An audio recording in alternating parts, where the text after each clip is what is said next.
Então, gente, iniciaremos, tá? Fazendo uma revisão do conteúdo de inspeções que trabalhamos anteriormente, tá? Antes de pararmos aí com as aulas. Então, farei aqui um resumão sobre esses conceitos.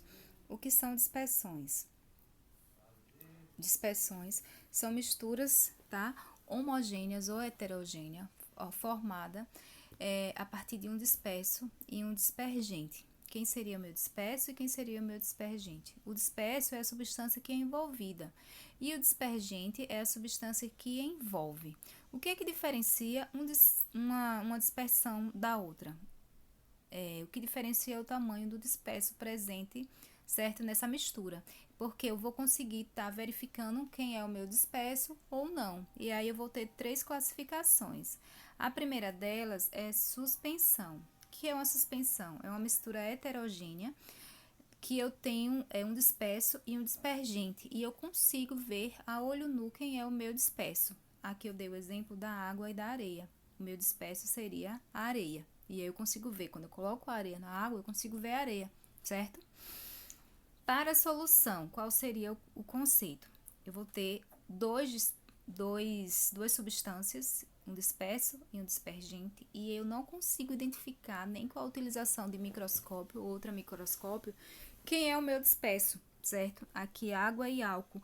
O meu disperso seria o álcool e o dispergente seria a água, forma-se uma mistura homogênea e eu não consigo identificar quem é quem. Já o colóide, ela é uma solução falsa. Por que falsa? E aí recebe o nome de colóide. Porque a olho nu, eu não consigo identificar quem é a substância. Eu vou ter uma mistura aparentemente homogênea e porém, quando eu utilizo um microscópio, aí eu consigo ver os meus dispersos ali presentes, certo? Então, colóide ele é uma solução falsa. Eu, a olho nu, não penso que é uma solução, mas quando eu utilizo o microscópio, não é uma solução, porque eu consigo ver o meu disperso. Na segunda tela, a gente vai aqui tratar das soluções, tá? Que é o nosso foco de estudo principal. As soluções, que são as misturas homogêneas, tá? Elas podem ser classificadas como sólidas, líquidas e gasosas. Como eu não consigo ver o meu disperso, nem o meu dispergente, a gente vai começar agora a tratar esse disperso e dispergente com outros nomes, certo? Eles vão receber o nome de solvente e soluto. Solvente seria o meu dispergente, ou seja, a substância que envolve, e soluto é o meu disperso, é a substância que é envolvida. Então, para as soluções, essas duas substâncias elas recebem outro nome. As soluções sólidas, elas vão ser formadas por por um solvente e um soluto, no qual eu não consigo estar verificando, e eles vão estar no estado sólido, eu não consigo verificar quem é quem. São substâncias sólidas que se misturam, se homogeneizam, e eu não consigo verificar quem é quem. É que eu dei o ouro 18 quilate. Já nas soluções líquidas, eu vou ter uma mistura homogênea líquida, onde eu não consigo verificar qual o disperso que foi dissolvido nessa solução líquida, certo? Necessariamente na solução líquida o meu soluto tem que ser líquido? Não. Por exemplo, quando eu misturo o açúcar na água, eu não consigo ver o açúcar, tá?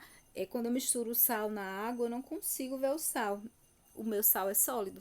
E daí eu vou ter uma solução que é líquida. Então, não quer dizer que os dois têm que ser líquido, certo? A solução é que é líquida, mas o meu disperso ele pode sim ser sólido. Já na gasosa, eu vou ter aqui a mistura de gases e aí eu não consigo estar verificando quem são esses gases. Eu vou ter uma solução gasosa. Então, as soluções elas podem ser classificadas como sólidas, líquidas ou gasosas.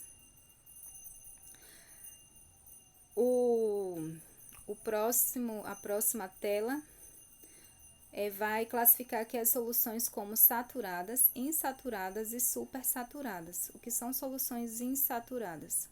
São soluções que, grosseiramente falando, eu posso dizer que elas são soluções fracas. porque eu conseguiria, dentro da mesma quantidade aqui de solvente, colocar mais soluto, tá? E esse soluto, ele iria ser dissolvido totalmente. Então, quando eu tenho uma quantidade inferior de soluto à dissolução, então eu tenho uma solução insaturada. Seria como se fosse um café fraco, ou seja, um café que conseguiria dissolver mais açúcar ou mais pó, certo? Conseguiria dissolver mais soluto. Já as saturadas são as que possuem a quantidade máxima de dissolução, que apresentam a quantidade máxima de soluto dissolvido, ok?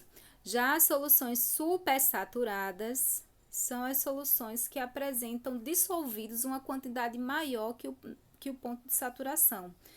Porém, quando essas soluções são perturbadas, né, com o abaixamento de temperatura ou de pressão, aí esse soluto ele volta para o fundo aqui do recipiente e forma um corpo de fundo. Um exemplo de solução supersaturada é o mel, tá? Eu tenho ali uma quantidade superior, tá?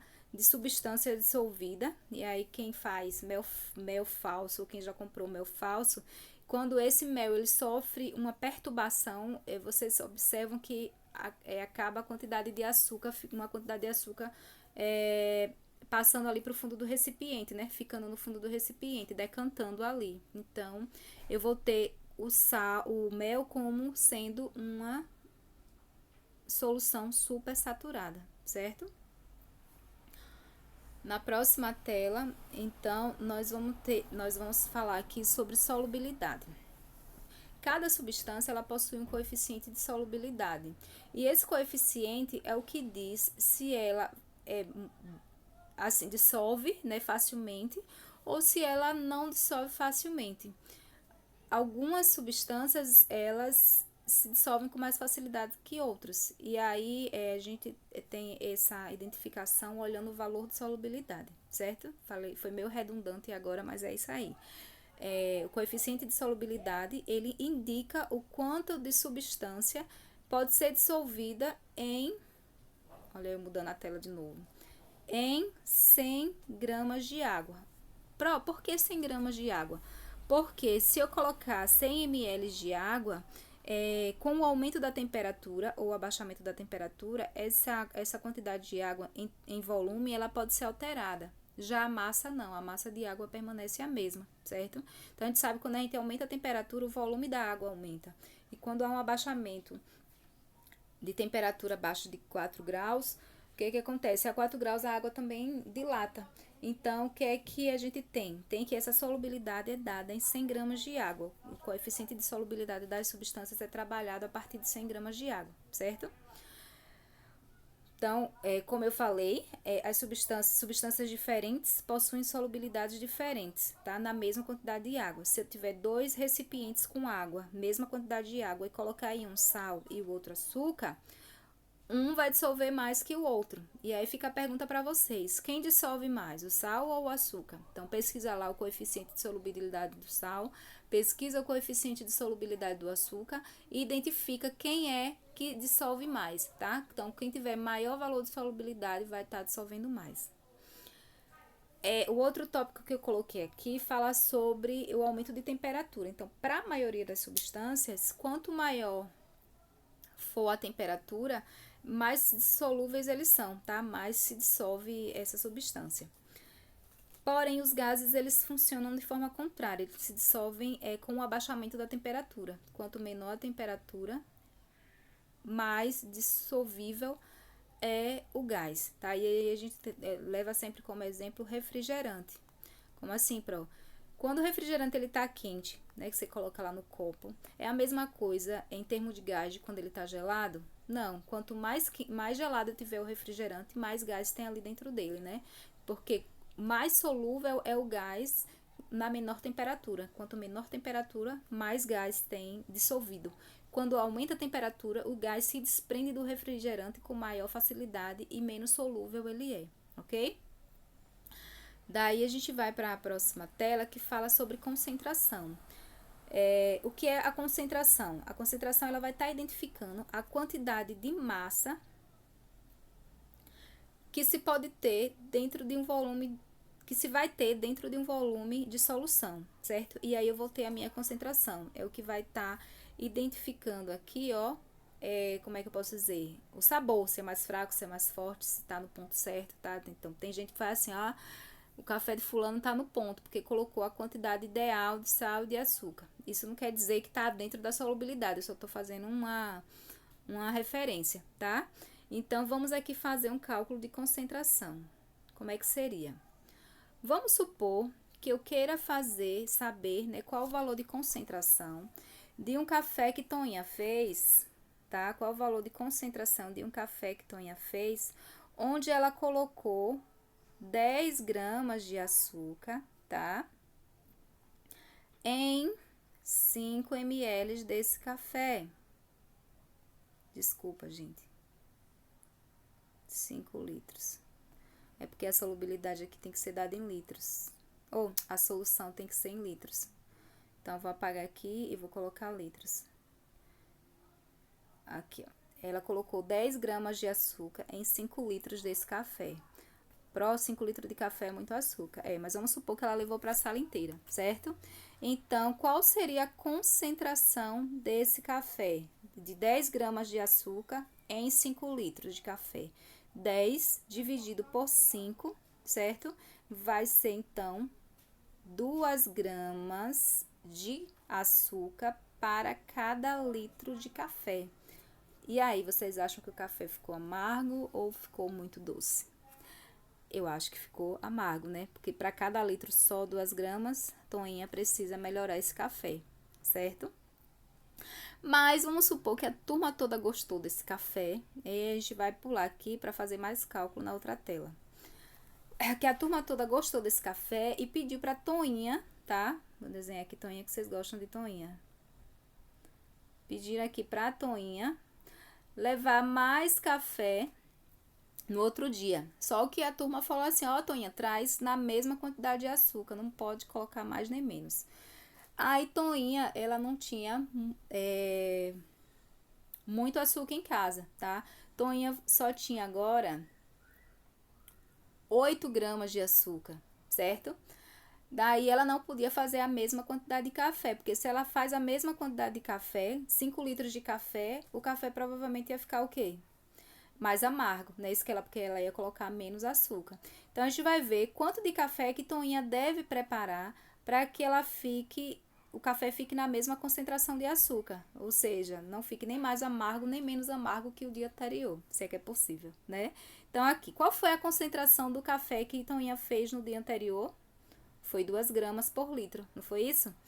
Qual é a massa de açúcar que Toinha tem? 8 gramas. Qual é o volume que Toinha deve colocar? Não sei. Então, eu vou precisar resolver essa conta aqui fazendo a minha regrinha de 3.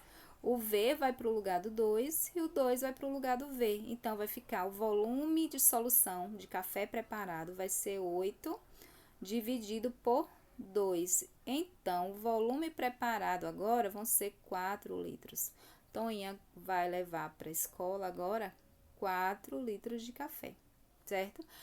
Porém, com o mesmo amargozinho, porque ela fez uma proporção ali de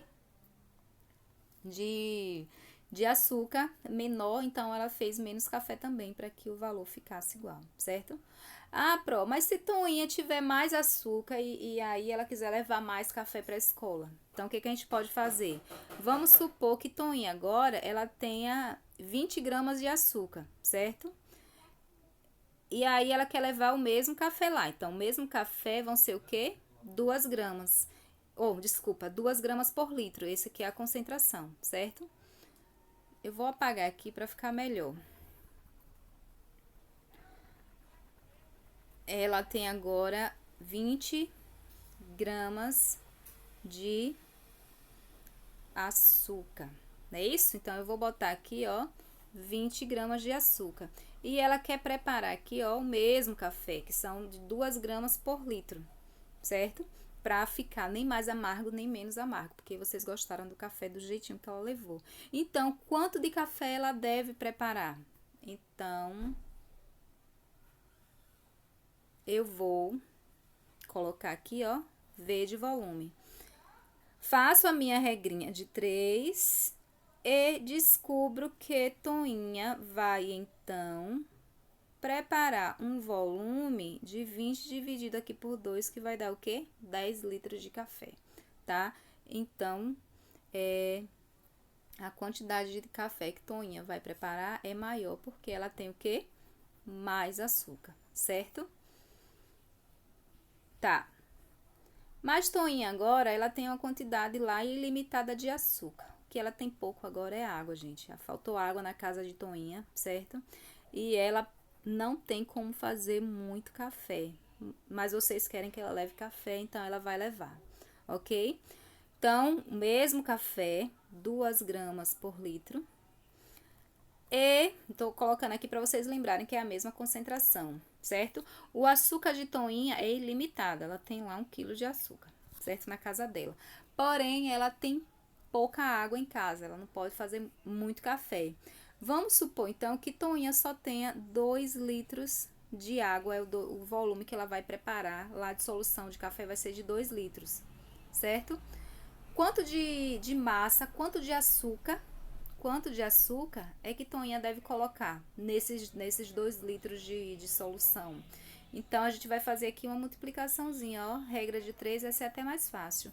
2 vezes 2 vai dar, então, uma massa de 4 gramas de açúcar. Então, esse é o valor de açúcar que Toinha vai usar para preparar 2 litros de café para levar para a turma, certo? Não estranhar, né? Porque vocês gostaram do café nessa concentração aí, ok? E é isso, gente. Bons estudos aí, tá? Se preparem, leia mais o material. Eu vou colocar a indicação aí, então fiquem atentos.